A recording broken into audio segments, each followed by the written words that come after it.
Bahrain, 55.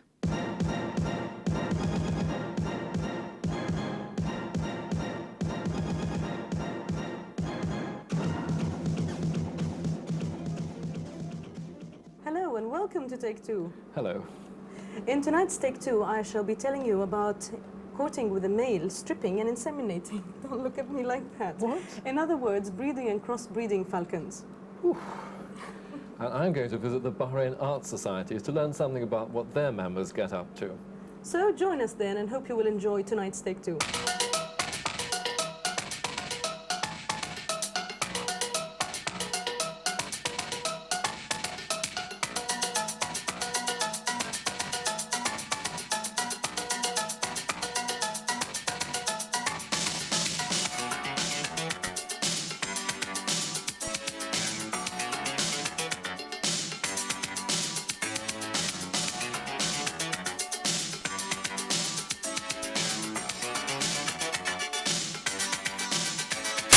Place.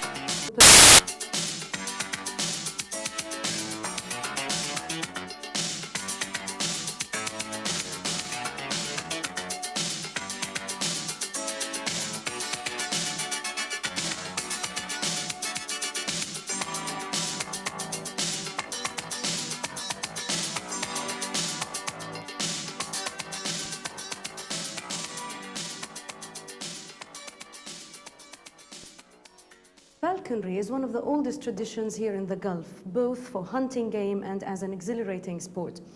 Back in 1977, a unique experiment took place on this island, and it was the first of its kind in the Middle East. It was the opening of Salman Falcon Center, which is for the purpose of producing hunting birds here in Arabia. Now, the experiment was worth the effort because it proved to be successful, since there were falcons in captivity. In this coming feature, I shall be covering something that might be of an interest to some of you. I will be telling you about courting with a male, stripping, natural and artificial incubation, insemination, and egg hatching. Well, in other words, the procedure which is undertaken to both breed and crossbreed falcons here in Bahrain.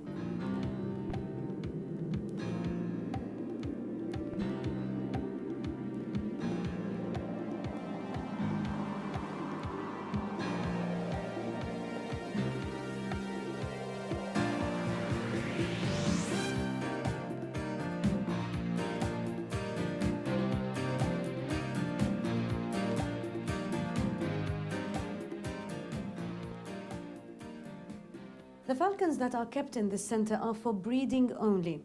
Their youngs are trained to hunt, but they can also be used for breeding. If you have a look with me at the monitors, you can see the falcons here. They are kept in pairs, as you see, in two-story high breeding chambers with a 3.6 meter by 4.6 meter barred windows. And the guests can look through small windows fitted with one-way glass in the back of the rooms. Each room has air conditioning and artificial lighting. But you might wonder why the guests are kept unseen from the falcons with the sounds of pop music, sometimes classical, in the background. As I've told you before, we don't like to have disturbance in the room or out of the room, so the falcons could have all the chances to breed and court together. So we decided to put a video camera inside the room itself. As you can see here through the monitor, there we have 2 videos down there and 2 monitors here, and we've got 7 rooms actually.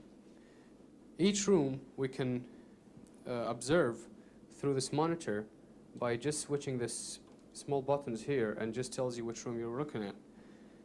And see, mainly the falcons start courting when it's very early morning, sometimes 5 o'clock here in Bahrain.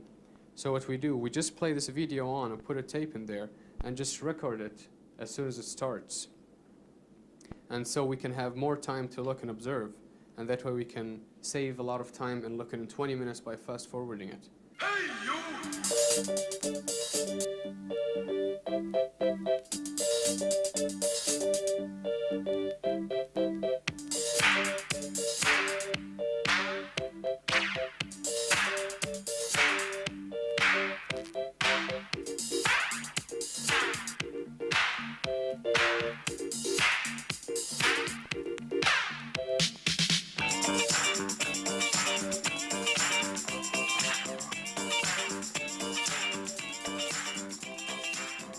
It's an intelligent, aristocratic raptor. The best can be worth an average of 5,000 BD, usually more. It's the swiftest creature on Earth, capable of swooping down on its prey at 200 miles an hour, with an eyesight 7 times stronger than man. It's an eminent bird hunter par excellence. It's virtually cosmopolitan, and its migration is expected to occur anywhere in the world from time to time, up to 500 miles a day. There are some 25 to 40 species, differing mainly in body and size. The female is larger than the male and preferred for hunting. The female produces eggshells, and both the male and the female incubates them. Falcons have a distinctive pattern of molting once a year. They can keep the food in their esophagus prior to entering the stomach, which allows them to consume a large quantity of food in one meal. They eventually have a powerful digestive system. And let's see what Nassim is feeding the falcons today.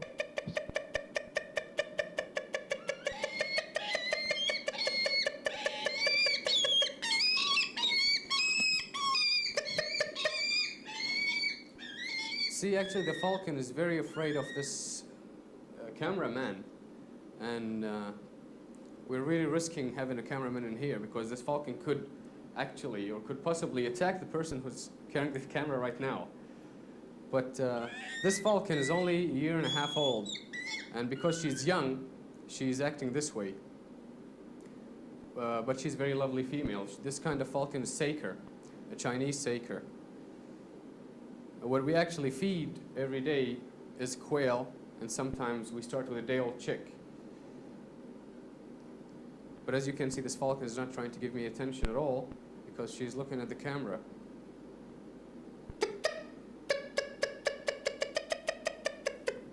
Right now she's bowing, trying to protect the food because she thinks the cameraman's trying to take the food.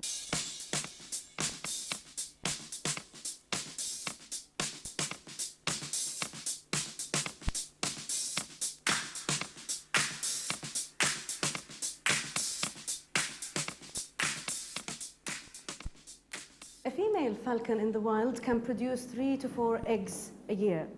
But in captivity, they can be induced to lay more. We're talking about double, maybe triple. But sure, there are other reasons for breeding them in captivity. Yes, Lena, actually we breed them here in this falcon center because it's much cheaper, first of all. And as you know, 5,000 dinars is too much to buy a falcon, so it goes much cheaper. Second thing, actually the falcons are getting rare in the wild right now. And we're trying to avoid this by having this falcon center on. And we also protect them from diseases, if there is any disease going on. And there is only a certain kind of disease that normally happen to the falcons. And the worst one is actually what's called bumblefoot. But we also crossbreed falcons. We actually have sakers and we have peregrines right now in this falcon center. We also have gerfalcons, but we haven't really have a success on those falcons. Having breeding crossed falcons is very good because that is exactly what we need for this country here. See, sakers, always bigger and stronger, but peregrines mainly faster. They go up to 200 miles, as you know. So, and they also have stiff feathers that can break very fast, you see. So if we cross these two, we have fast falcon, we have strong falcon, and we have good feathers on the falcon. So that's why we crossbreed falcons. So you end up with a better hybrid. That's what it's called, hybrid, yes.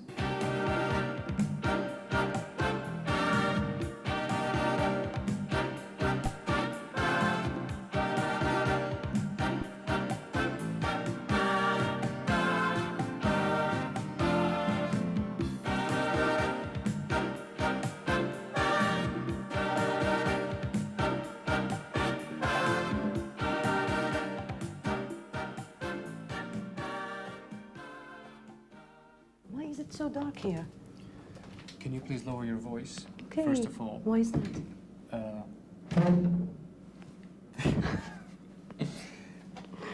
We're trying to avoid the disturbance around here. And see, this window is here is one way to see. as falcon can see outside, you can see them inside. But if there is enough light in here, they can see you outside because they can see very well, as you know. And they're afraid when they hear people talk. But some of the falcons here are imprints.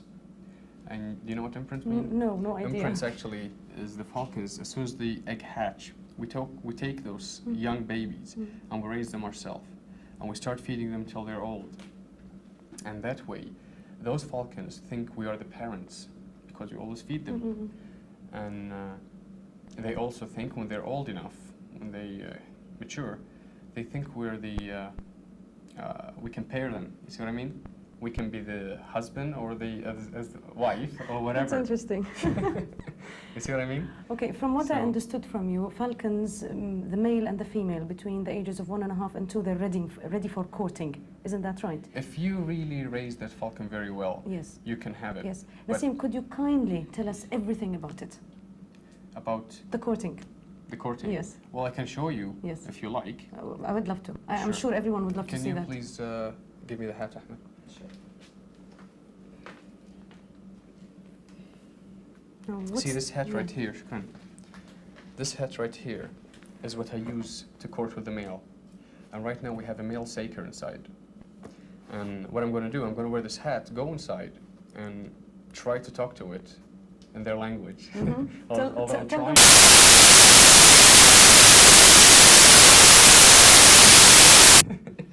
But the falcon, the falcon may not come on top of the hat because talking right now could disturb the falcon already.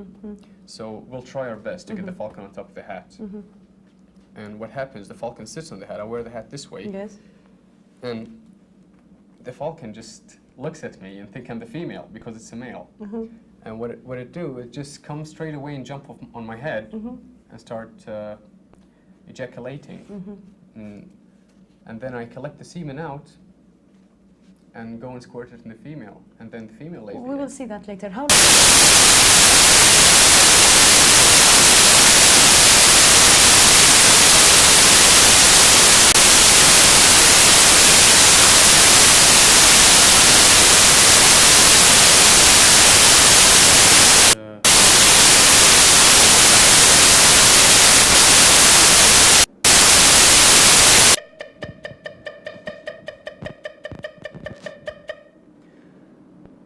As I know right now, the falcon may not jump on my head, and I think I know why. It's because the disturbance of the camera. But can always try.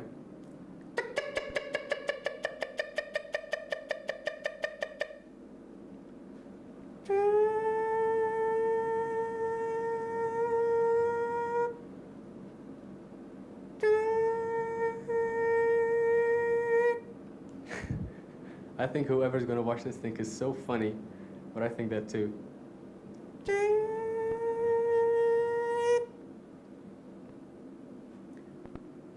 I doubt it. I don't think this falcon's going to do anything. Ahmed, can you please give me the food?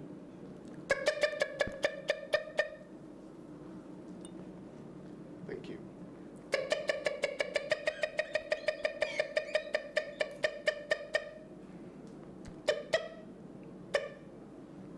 All right, this is it. I can't do anything anymore, but I've tried.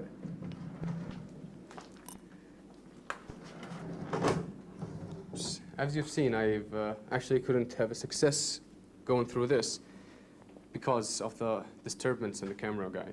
So what I'm going to do is try to inseminate the female. Inseminate the female with the semen I've got. The semen I've got is I got it through a male peregrine, and what I've done actually, I've stripped this falcon male. The way of stripping, of course you don't know what it means, but I'm going to explain to you, is we have to put a certain falcon on a period of light, and after about 3 weeks later, this falcon just feels like courting. So what we do, we take this male, we wrap him halfway to the top, and halfway down is open, and what we do, we try to grab the legs split open and try to stroke the falcon on the stomach, doing this, and till the male ejaculate, and we collect the semen, and straight away, after a few minutes, we go and squirt it in the female. So right now I'm going to go and see the female and see if she's going to accept me while the cameraman is around. But I doubt that.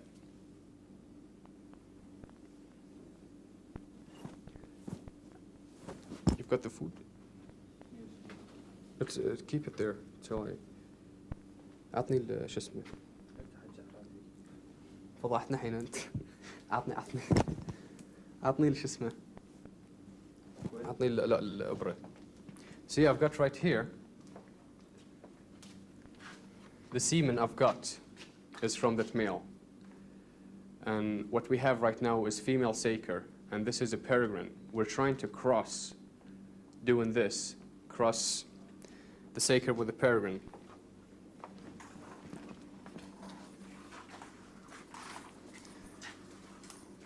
The female may not accept me, so don't be surprised.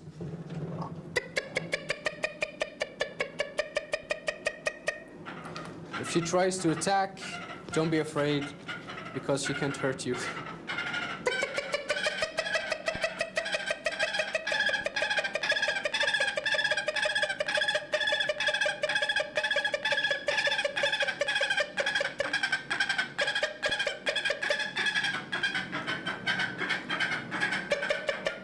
No, she's not going to accept me. I'm sure of that. I think she's trying to attack the person. عطني أكل. بسرعة.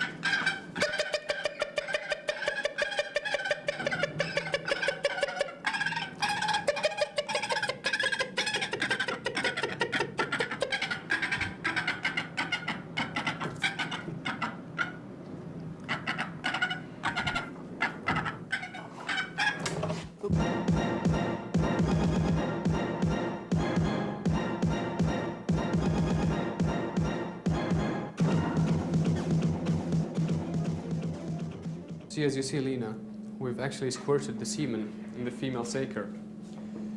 And we expect, after 3 days or 2 days, the female lay the egg. What we do, we actually measure the egg. With this here, we've got, and see, we try to measure the egg this way. You know, see the length and the width. And after that, we weigh the egg and calculate till we get the proper egg weight. After 7 to 9 days of incubation, natural incubation, means we leave the egg in there, the female sits on the egg, incubates. After 10 days or 9 days, we take the egg, we bring it in this incubator here. We'll leave the egg till it's 31.5 days old. If it's a hybrid, it takes about 32, 33 days, and if it's a peregrine, probably take exactly 31.5. Anyway, this eggs you see here is peregrine eggs. You see, and I don't want to open this incubator for long because I don't want the humidity to affect the egg. Because it's, as you know, Bahrain is a very humid place, and the eggs need very light humidity.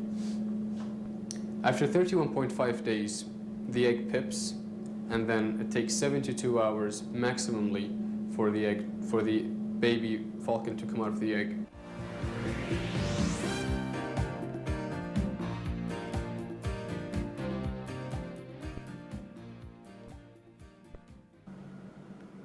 I think I'm going to make this as short as possible because I'm a little bit nervous.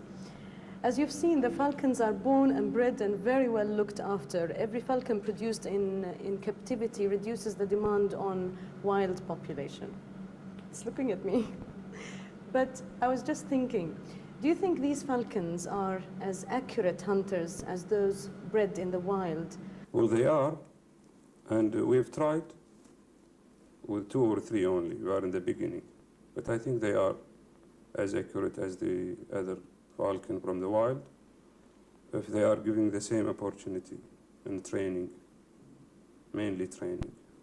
And do you think they'd be much happier in the wild? Well, I didn't ask them, but I think they are. And they are more safe like this. At least, I mean, they won't face the danger of getting hit by an eagle.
taking Now command of this let's ship, take a look Captain. at some of the films you can see on Channel 55 in the next few days.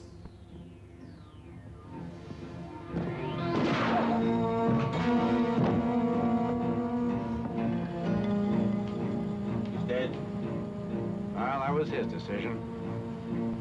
Get down to the engine room. Piece of cake. Our feature film tomorrow evening is called Folks and stars Roger Moore and James Mason.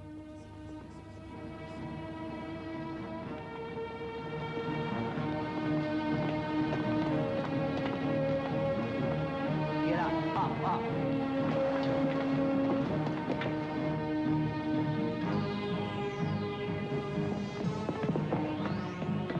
Throw him over the side. You will do nothing of the kind. He is entitled to a decent Christian burial. You want to go with him?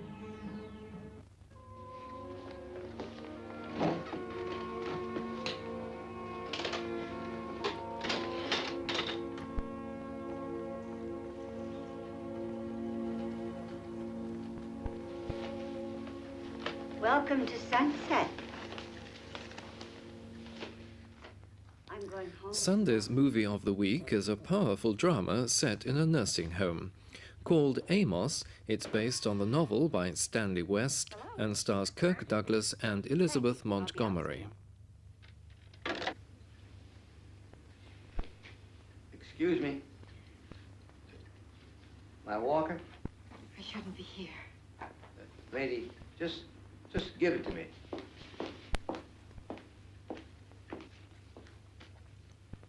Mr. Lasher? I'm Miss Dawes, Daisy Dawes. May I call you Amos? That's my name.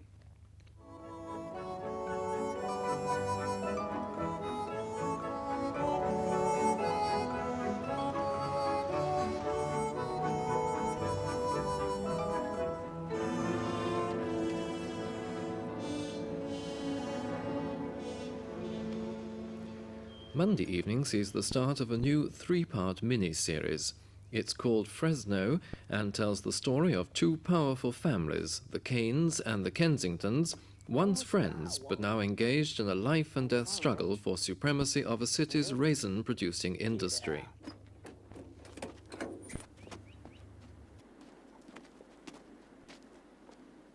What have we here? This wouldn't be the Kensington secret new product, would it? I don't know what you're talking about. They're just ordinary raisins.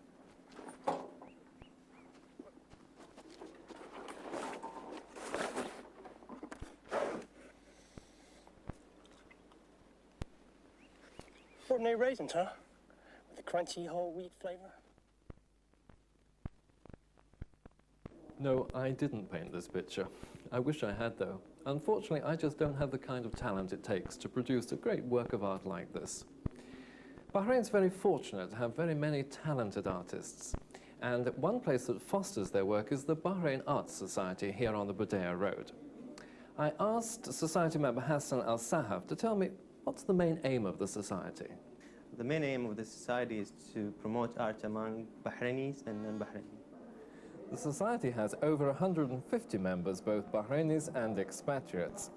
However, I learned from Hassan that many other people come to the center as students, and I wanted to know what kind of classes they ran.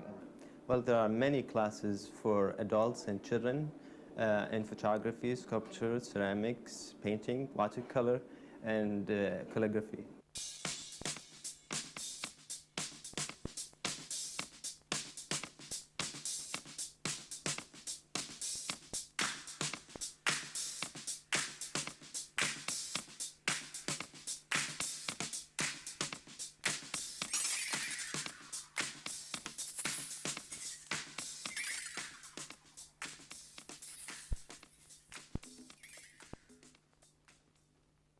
One of the teachers is Marianne de Roos van de Veer, and I asked her what she taught and who she taught.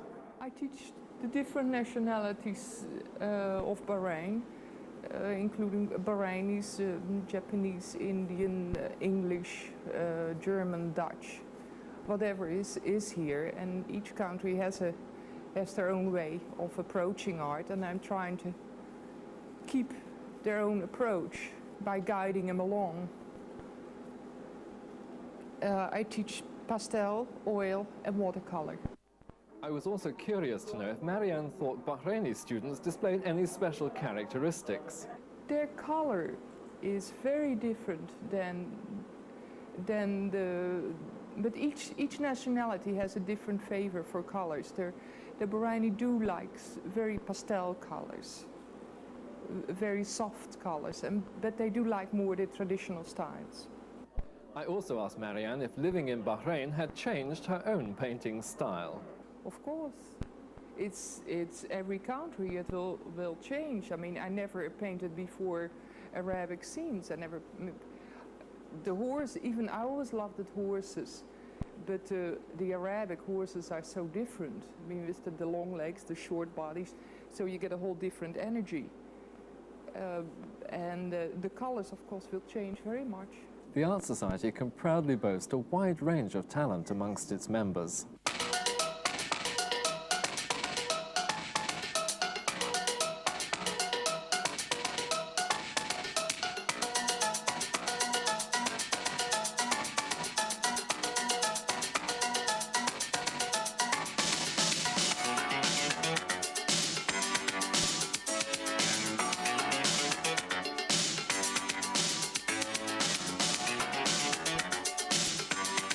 Hassan Al-Sahab casts statues, figures, masks and abstracts.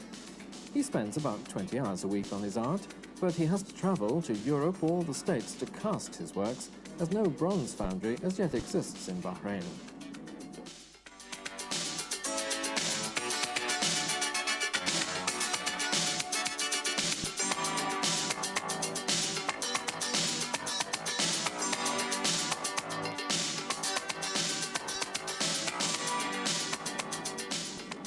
Abbas Al-Masawi is a founder member of the Art Society. He studied interior design at Cairo University, and on his return to Bahrain he taught art for 7 years. His paintings depict Bahraini scenes and commemorate special events.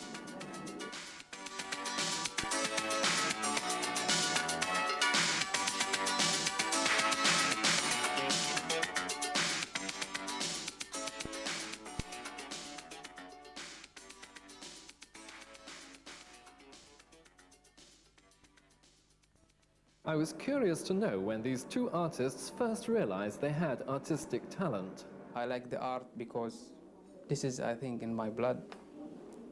And we see it with my group when we're in school. Well, about when I was 9 years old, I started hammering with a chisel on a piece of wood. There where I started. I also wanted to know how the society helps them develop their work as artists. The society is a very big place for Bahrain, for the area also. And she gave me a push in first time. She gave all the members a chance to be famous. And there is a lot of exhibitions in Bahrain and outside of Bahrain, and there is competitions. And I get a chance because the society, they give me a chance to be a professional artist, to be full-time for art, because there is a lot of orders to do it for the government, to do it for the bankers here, and there's some companies. And also, the society is not for Abbas al-Musawi or for anybody. The society for all the artists in Bahrain. They give him, they push them, and I get a chance, and it's really a good chance for me. Well, the society exposed me to the rest of the world, to the Bahraini, to Bahrainis and non-Bahrainis living in Bahrain, and also took a lot of my art abroad to, let's say, Kuwait, Tunis, Saudi Arabia, and the rest of the world. The Society also has its own permanent gallery, where members and non-members alike can show their works. During my visit, the Society's Photography Club was holding an exhibition by its member Isa Al-Watani, organised in conjunction with Bahrain Mobility International.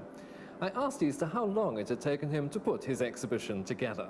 Actually, I'm taking photograph from 19 years. And from 3 months, I try to repairing for this exhibition. I send letters to the Ministry of Information, and I was agree. And I prepare all the photograph to make it ready for this exhibition. And I am happy that exhibition was good, and everybody actually feeling happy to see all this picture, which is talking about some of age of my country.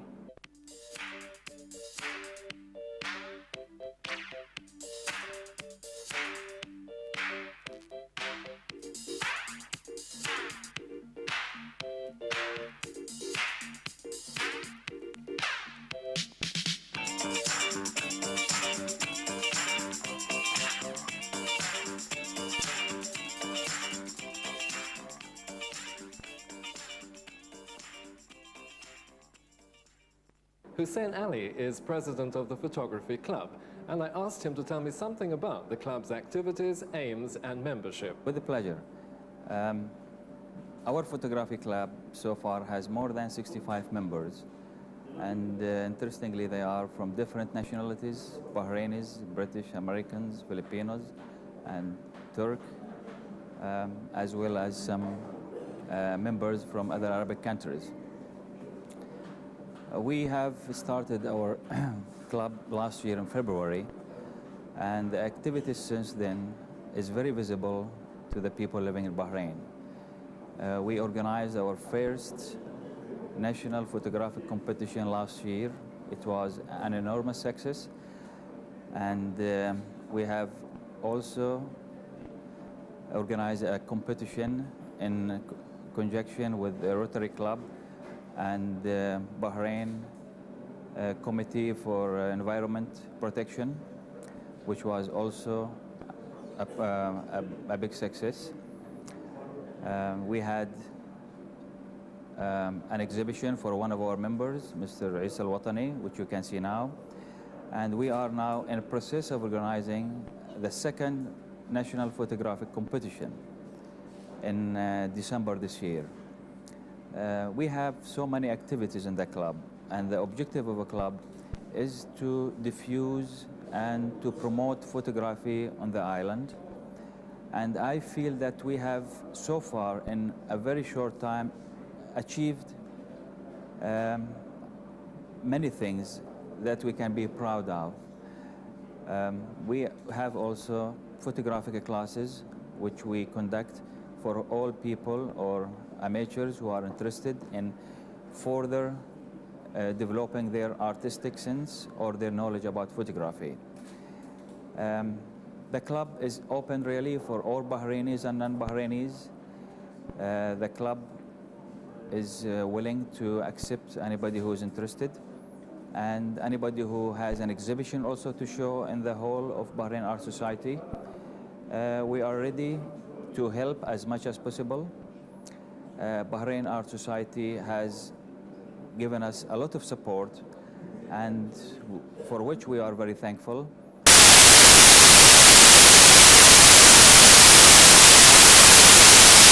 Of art.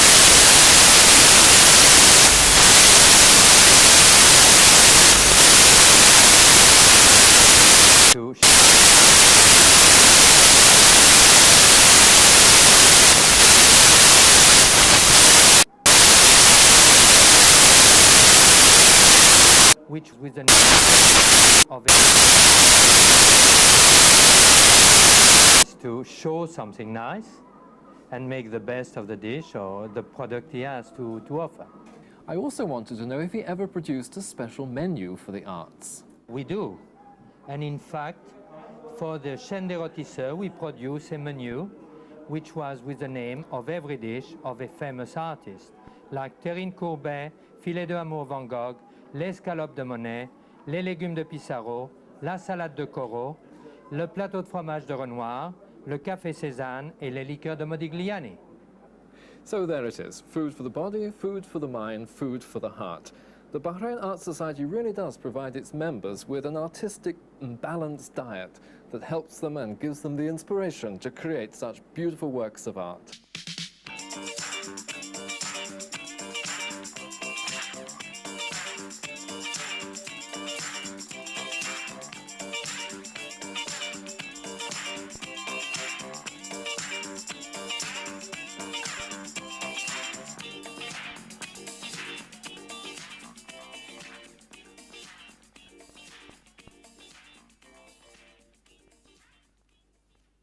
Hi, Lena.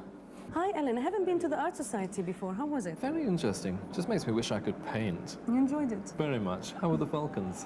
Oh, great, except that the cameraman was almost attacked by one of the falcons. Would you believe that? Is he okay? He's okay, but he was a little bit nervous. I mean, I would if I was in his place.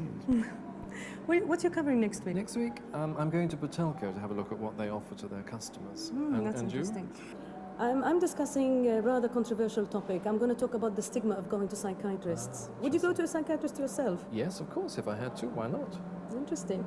You'll know more about it next week in Take Two. Goodbye. Good night.